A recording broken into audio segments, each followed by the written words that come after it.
Senator Claro Recto is well known for his staunch anti-foreign interventionist stance. He believes that the Philippines industry should be placed entirely in the hands of Filipinos rather than in the hands of Americans. As a result, the senator offered economic nationalism, which is an inextricable link to the concept of industrialization. Economic nationalism is defined as supporting governmental economic authority in order to ensure the country's strength and independence. It's a natural progression to have people control over a country's resources in order to ensure that they may be used primarily for their own benefits and involvement. Only economic nationalism will allow us to find a fundamental and long-term solution to our issues. Local will serve an advantage according to the respondents because it focuses to the country. Filipinos are prioritized in terms of natural reproduction. This regulation established very restrictive economic policies for business and owning corporations, which helped to aggravate the mistake of early industrialization programs. The constitutional provision created barriers against handling economic problems with realism, which is required by changing times and necessity, by forcing future generations to deal with specific economic challenges in their own times. During the second part of the 20th century, the Philippines economy remained stagnant within a group of high-performing economies.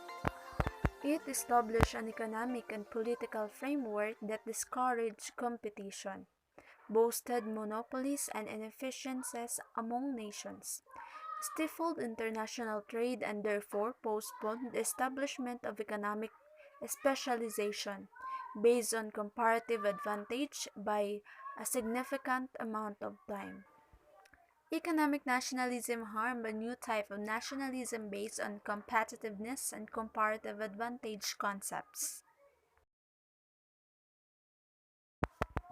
This economic policy would prioritize and protect Filipino product, interest, and engagement in business.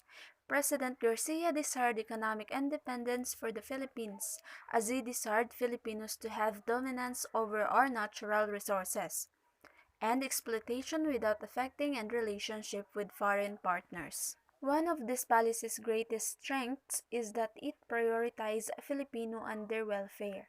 It allows Filipino entrepreneurs to venture into industries dominated by non-Filipinos, and Filipinos-made products are promoted. However, the policy has flaws as well.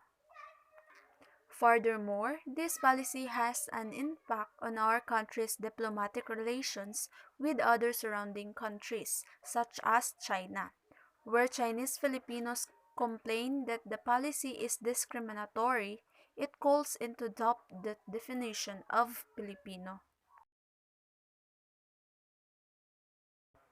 Economic nationalism entails the control of Philippines' resources in order for them to be used primarily for the benefits of Filipinos.